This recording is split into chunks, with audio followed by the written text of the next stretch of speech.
हम कहते हैं। एक साथ स्क्रीनशॉट कर लीजिएगा इसको, ये बड़े काम का चीज होगा। ठीक है, देखिए समलम के अंदर सबसे पहले समलम चतुर्भुज कहते किसको हैं?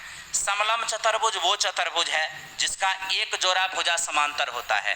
जैसे आज इनको मैं ए बी और सी डी कह रहा हूं तो ये दोनों साइड इसमें समांतर है, बाकी दो को समांतर नहीं होता है। ठीक है, इसमें क्या क्या कंटेंट बनते हैं? पहला कंटेंट तो ये बनेगा ये दोनों समांतर है, अब इन्हीं दोनों के समांतर एक और समांतर लाइन खींच दिया गया, तो ये जो आपने एक्स्ट्रा समांतर लाइन खींचा है ना, ये असमांतर भुजा को एक ही अनुपात में बांटते हैं। समलम चतुर्भुज में समांतर भुजा के समांतर एक और समांतर भुजा खींच दिया जाएगा, तो जो असमांतर भुजा हैं उनको एक ही अनुपात में बांटेगा, एक ही अनुपात में।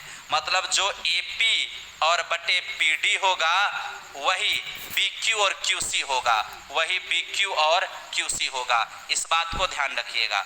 दूसरा कंटेंट मेरे मित्र इसके अंदर यह है कि जब कभी भी एक समलम चतुर्भुज के अंदर, जैसे देखिए आज ए बी सी और डी है, तो समलम चतुर्भुज में क्या है ना कि जो ये दोनों भुजा तो समांतर है, ठीक है, ये दोनों असमांतर है। होता क्या है, अगर आपने असमांतर भुजा के मध्य बिंदु, अगर आपने असमांतर भुजा के मध्य बिंदु को P और Q मानकर यदि आपने इसको मिला दिया, ठीक है, तो याद रखिएगा किसी समलम चतुर्भुज के अंदर असमांतर भुजा के मध्य बिंदु को मिलाने वाली रेखा की लंबाई जो होती है वो समांतर भुजा के योग का आधा होती है, यानी AB प्लस CD बटा 2, AB प्लस CD बटा 2। आप इस कंटेंट को अच्छी तरीके से ध्यान रखिएगा। ठीक है, और तीसरा कंटेंट मेरे मित्र मैं इसके अंदर ये भी बता रहा हूं, अगर कोई समलम चतुर्भुज कभी भी आपके सामने आ गया, कभी भी कोई समलम चतुर्भुज आ गया और अगर आपने दोनों डायगोनल को खींच दिया, ठीक है, डायगोनल का मध्य बिंदु ले लिया P,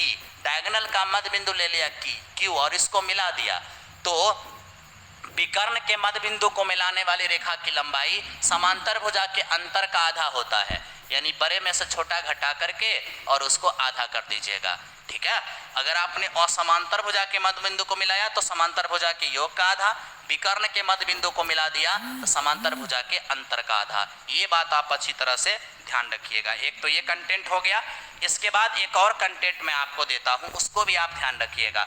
अगर किसी समलम चतुर्भुज के अंदर, मेरे भाई ध्यान देना, समलम चतुर्भुज के अंदर यदि आपने दोनों डायगोनल खींच दिया, अभी आपको पता होगा कि AB और CD ये दोनों अभी एक दूसरे के पैरेलल है। समलम चतुर्भुज की जब दोनों विकर्ण खींच देते हैं तो इन दोनों विकर्ण आपस में जहां कटते हैं वो इन्हें एक ही अनुपात में बांट देते हैं, यानी जो इनका और इनका रेशियो होगा वही इनका और इनका रेशियो होगा। मतलब जो OA बटा OC होगा वही OB और अपॉन OD होगा।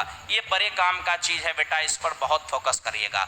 जो OA और OC होगा वही OB और OD होगा। ओके, और एक और कंटेंट इसमें मैं दे देता हूं जिसको आप ध्यान रखिएगा, बड़े काम का चीज है ये सब मेरे मित्र, ये सब एग्जामिनेशन में आएगा तो आप आराम से कर पाओगे।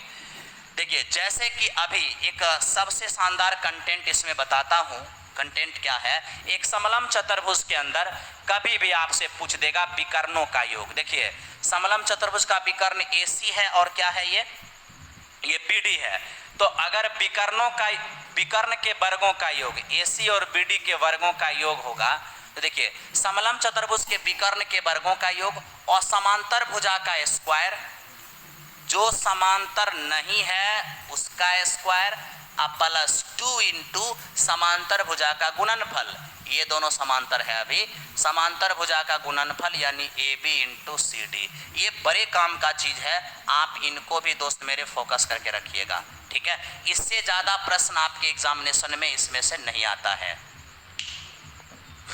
हम ऐप पर आ रहे हैं, बस 2 मिनट में ऐप पर आ रहे हैं, ऐप पर, इसके बाद ऐप पर आएंगे फाउंडेशन बैच को लेकर। ठीक है, आओ डायरेक्ट क्वेश्चन पे आओ। तो इस वक्त आपसे क्वेश्चन क्या कहा कि AB है ना, ABCD, देखिए AB समय और